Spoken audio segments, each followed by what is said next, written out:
got a little special treat for you today. This is, in my opinion, one of the best games of 2021. Not only for the game itself, with its absolutely beautiful imbalances, but because of the situation that it's played in the World Cup in a knockout format, which is high stress and high pressure. You got the boss, Magnus Carlsen, doing what he does best, playing excellent chess. We wanted to showcase this for you today, this short little recap of the game, and remind you that for the Chessable Masters, all courses are on sale up to 50% off. And if you haven't tried out Chessable yet, take a look. Because unlike any other place that I'm aware of, we can constantly go back in and edit books. You can make comments directly to authors who answer questions. Even today, I added 2 new trainable variations to my Master of the French Defense course by a reader's request. So without further ado, let's jump right in to this absolutely amazing game. And Magnus takes no real risks in the opening here, playing one of the most solid systems in chess. And we get the topical position, c3 being the main line, but Bacrot elects to go with one of the anti-martial systems, and I believe this was one of the early games in the Kasparov short match from '93. But I digress. Bishop b7, and after d3, d6, bishop d2, and here, analyzing this position a bit with the database, we get 10b4 as the most popular move, coming in at roughly 300 games. But Carlsen goes for the second choice system with roughly 100, queen d7. But I have a feeling, especially after this game, that queen d7 may get more popularity. And I like it as it's a bit more flexible than b4. Knight c3, knight a5, putting the question to the b. And c5, where we've definitely gotten that typical play that you see in the Spanish game, where black's getting this expansion with c5 on the queen side. After knight e2, keeping an eye on our knight on a5, bring him right back. And here, just because we got an anti-martial doesn't mean that we can't have the fun of the martial itself. d5. And this position had only been reached once before in a game from 2004. But again, now that the boss has played it, it's on everybody's radar, and it's definitely a system that everybody should be getting involved with. So e takes d5, knight takes d5. So the very first question here is, why can't we just grab the e5 pawn? Well, in this case, takes, bishop f6, and as the rook retreats, the b2 pawn is going to fall. Rook h5 is supposed to be the engine choice move. Looks kind of sketchy on h5 personally, but we can see how black has absolutely no problems here and gotten his pawn back and ruined the white pawn structure. So coming back to the main game, c3 was played, and this is the novelty in the game so far.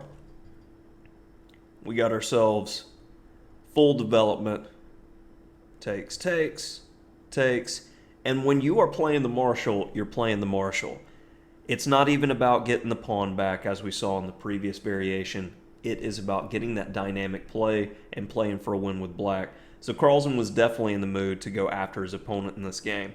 Takes, and bishop d6. Putting the question to the rook.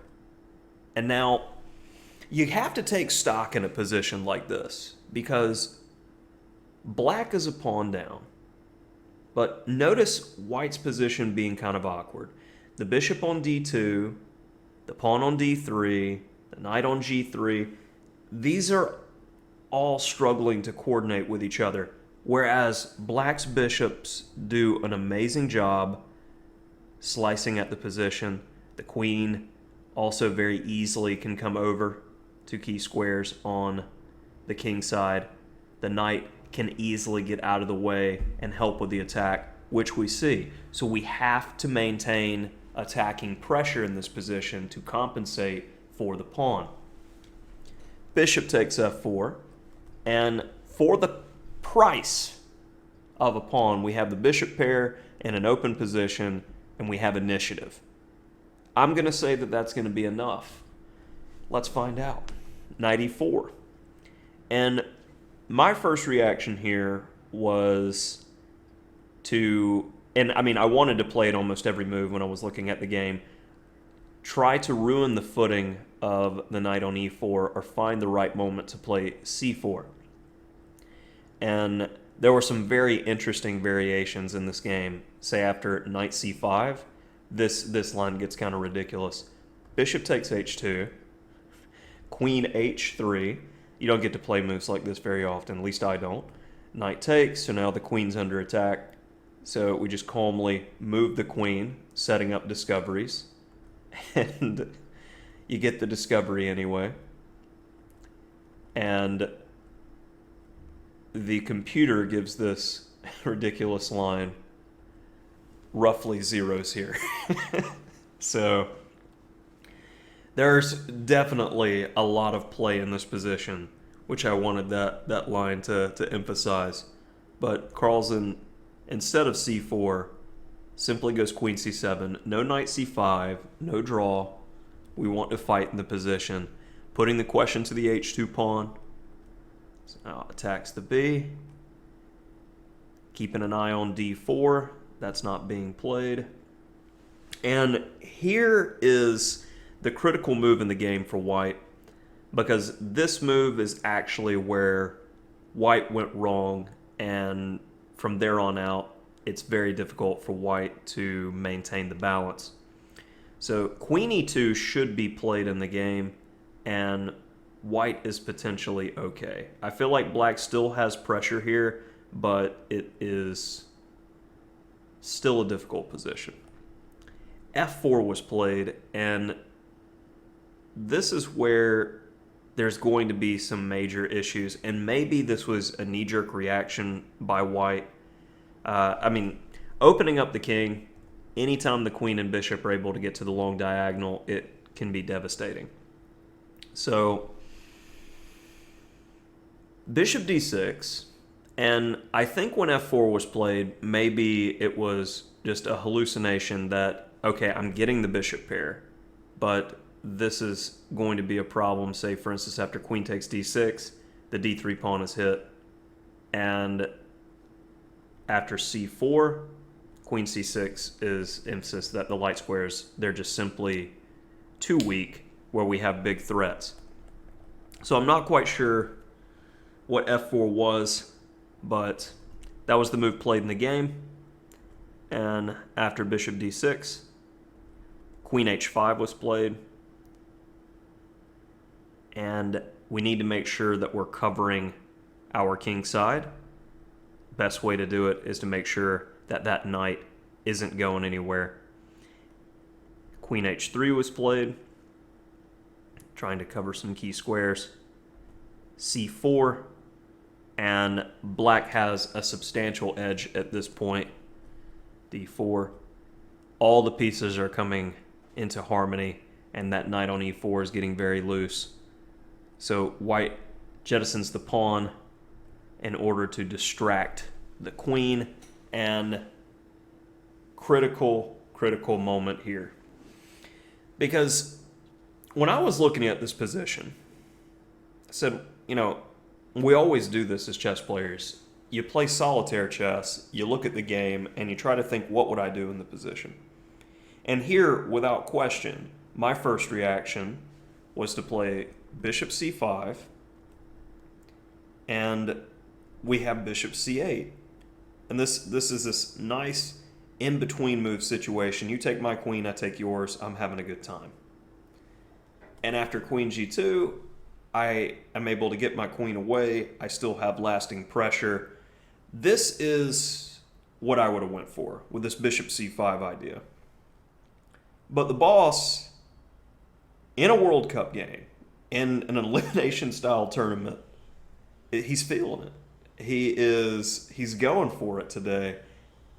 Rook takes e4. giving up the lady. And this is where it gets nasty. Rook takes.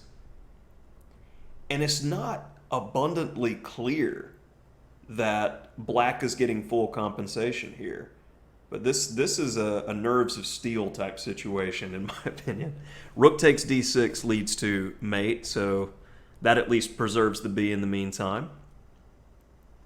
But then rook e5 with the disconnect, and this should be an equal position at this point, but it's very difficult, as we'll see. And it's not necessarily a game that is perfect, which is the best game to me, but it's the level of play in the game as well as making the assessment in a practical over-the-board game of what is going to work. And I feel like at the critical moment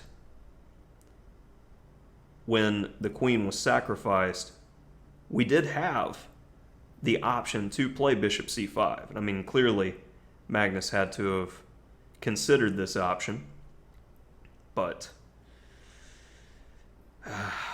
it's astounding to me when watching the best player in the world work.